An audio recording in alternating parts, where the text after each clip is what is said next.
How's it going, everybody? This is Rob Novakast back with another review for Final Space Season 2. Let's talk about episode 11 and 12, and oh boy, yeah, there's quite a bit to discuss with these particular episodes. Really excited. So without further delay, why don't we go ahead and get into it? I guess first off, talking about episode 11, where it starts off with Clarence setting up a kind of like knockoff version of Thanksgiving, where apparently they give praise to one individual. And this was more so to praise him, but everybody was praising everybody else, and he was not happy with that. Cheryl gets in contact with him and ends up setting up this whole ruse where they leave the ship and he steals the keys, which I'm gonna say Clarence, so far with the show, Clarence has done some pretty fucked up shit, but yeah, this is all because of his greed and just self-absorbed ego. He's willing to dismantle everything that Gary and them have been trying to do, only because of his, again, self-absorbed ego. So what ends up happening is Gary, Quinn, Kevin, Ash, and Little Kato go to, or at least leave to meet with somebody that Clarence said may know where the dimensional key is at. Then we have Hugh and Mooncake going off on a kind of boys' night out, so to speak. And I will say that this is probably some of the funniest moments with that. And Clarence ends up stealing the two-dimensional keys that Gary and crew have already, captured, or at least obtained. Fox finds out about this and gets incapacitated and almost killed by Clarence. And thanks to Clarence trying his best to try to restore power to the ship, Ash and Kevin, I should say, go to save Fox. And we have a chase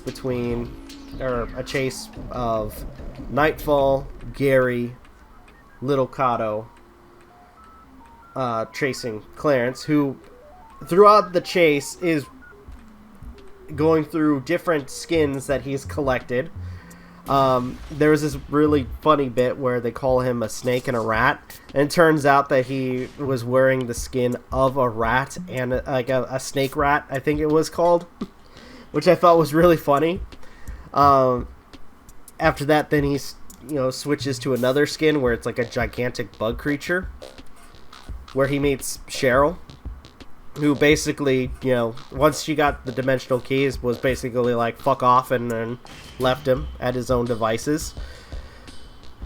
After that, we end up seeing, or at least Gary and team end up catching up, and they find out where Cheryl's going, and proceed to try to,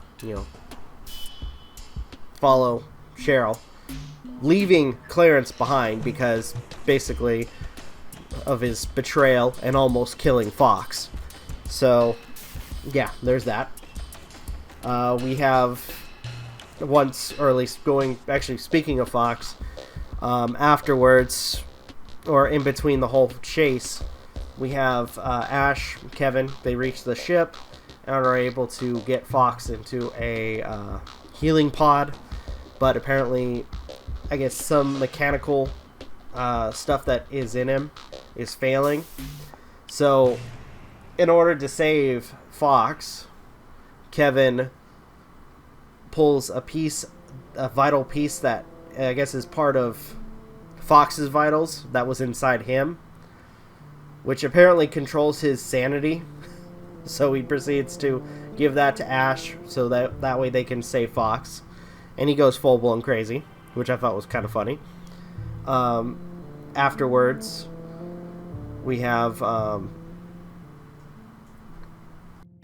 or at least while that's going on, we also had another subplot as I mentioned before, Hugh and Mooncake kind of have like a boys' night out, and it was I think some of the comedy comes from this, or at least a lot of it, because we see Hugh and Mooncake kind of exploring the spaceport that they're at. Hugh is buying a bunch of stuff, and he wants to buy this hat, and it's like 10,000 units. I'm calling it units. I think it was called Dropnoids, but I'm going to call it units. So he needs to get 10,000. Actually, no, fucking, let's just call it Dropnoids. He needs to find 10,000 Dropnoids fast, so he comes across a convenient flyer for a robot fight.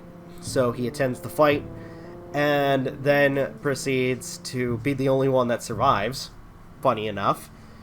And after that, the person who was hosting it realizes that, or makes the assumption that he might be indestructible, so they then proceed to take Hugh and Mooncake onto apparently a meeting full of criminals, and after that begins a shootout where Hugh escapes with a briefcase of money, but he's surrounded by the police. He escapes, but is once again surrounded by police, where he gives the suitcase, and they realize that it's, I guess, the same amount of money that was stolen from them, I guess, a while back. So what they end up doing is give him 50 Dropnoids, which I love Hugh's reaction, like, wait a minute, so the reward for 10,000 Dropnoids is 50 Dropnoids?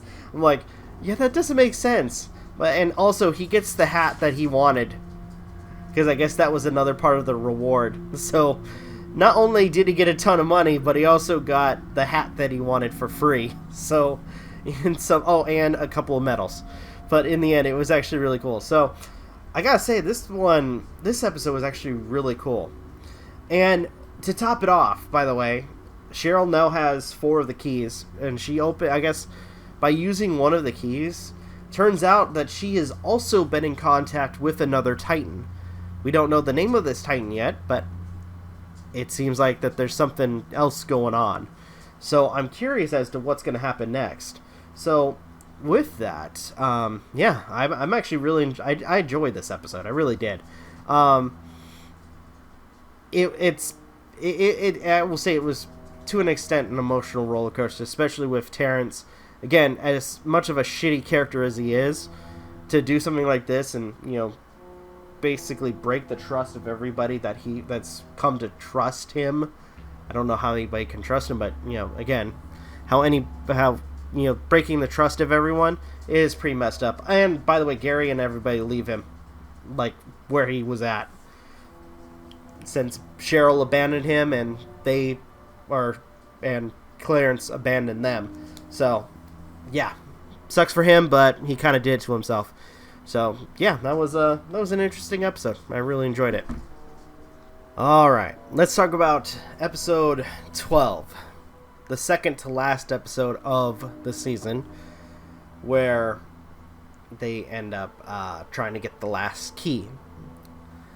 And it's actually a pretty epic episode where, and I'll say too, also a good win for everybody. They follow Cheryl Goodspeed to this planet that's being destroyed that houses the final key, and our teams comprise of, because at this point we have the guy who is Hush Ruffles, who wants to kill Gary, housing, or at least storing, the 4 keys that Cheryl has collected, and Cheryl going onto the planet to collect the last and final key. So our teams comprise of, or at least our main teams comprise of Hugh, Gary, and Nightfall going after Cheryl, and then Little Kato, Ash, and Kevin, and Fox is out of the commission. Little Kato, Ash, and Kevin going on to Hush Ruffles' ship, or Todd, whatever his name is, to collect the keys. Now, one of the side plots of this episode was apparently Hugh and Ava. I guess, by the way, I guess this entire time since the first episode, Ava's been kind of warming up to Hugh. So what ends up happening is we have Ava sharing a body with Hugh to kind of get an idea of what having a body is like. And it's kind of like a date between the two of them. It's really funny because you see them, like, even though it's like one robot, them kind of talking amongst themselves. So it's pretty cool. So what ends up happening like through the episode is we see Cheryl, or at least Gary, Nightfall, and Hugh come across some aliens on the planet who are trying to shoot the key, or the final key, into space so it's not destroyed. But Cheryl shows up and ruins their ceremony. In fact, kills all of them. And we have Gary and Nightfall trying to fight Cheryl. Cheryl kind of explains why she's doing the things she's doing. Apparently she wants to bring back John by with the help of this other Titan by the name of Arachnus. Hopefully I said that name correctly. But yeah, Arachnus, who, I might be wrong, is voiced by the same guy that voiced Kratos from the recent, well, not recent, but, you know, God of War 4, or just God of War. So I'm gonna look that up because I think that's what his name was, or at least not his name, but that's the same actor. But yeah, so Arachnus, who mentions, or at least tells Cheryl that apparently Bolo, it's not, I guess if anything, Bolo is the one that's evil, and not, you know, the other Titans, supposedly. Though Gary, for whatever reason, is trying to make it out as, yeah, I'm just gonna say this confused me, because it's like, wait, Gary is now assuming that Bolo is evil, but they can't just, I mean, they don't have to take Bolo's word that he's not evil, because in case they forgot, they met the Arachnitex, who basically told them the story too about Bolo. So it's like, why are you guys believing Cheryl or this other Titan? But anyway, fight ensues between Gary, Nightfall, and Cheryl, who they end up defeating. They end up defeating Cheryl. And Gary has kind of like a stern, like, son to mother talk about how he feels that she is, you know, blamed all of her problems on him, and it needs to stop. And instead of killing her like they originally planned, Gary decides, you know what, we're gonna collect the keys and we'll just lock her up. That's what they plan on doing. Now, discussing the other away team, they end up reaching Todd, or Hush Ruffles' ship, and with the help of Tribor and the newly formed Resistance, they proceed to try to take Todd down, and they succeed. And with the help of Kevin, they're able to collect the other 4 keys and send Todd inside one of his little bubble pods and blow up his ship. So yeah, that's fun. So all in all, it's looking like everything is going according to plan. They now have all 5 dimensional keys, and now they're ready to, you know, free Bolo. Will they succeed? Who knows? But all in all, this is turning out to be quite the episode. I am really, really, really freaking enjoying this, and looking forward to, you know, what's to come. We got one more episode, so I am really excited to talk about that when that comes out, or at least not when it comes out, but for the next video. So with that, I'm going to go ahead and end this video here. Thank you guys so much for watching. Truly appreciate it. If you guys can, please leave a like, comment, share, subscribe, all the good stuff. If you guys want to follow us on social media, links are in the description down below. as well as check out our daily content and the weekly podcast. With that being said, this is Novakast signing off. Have a good one, and take care. Peace.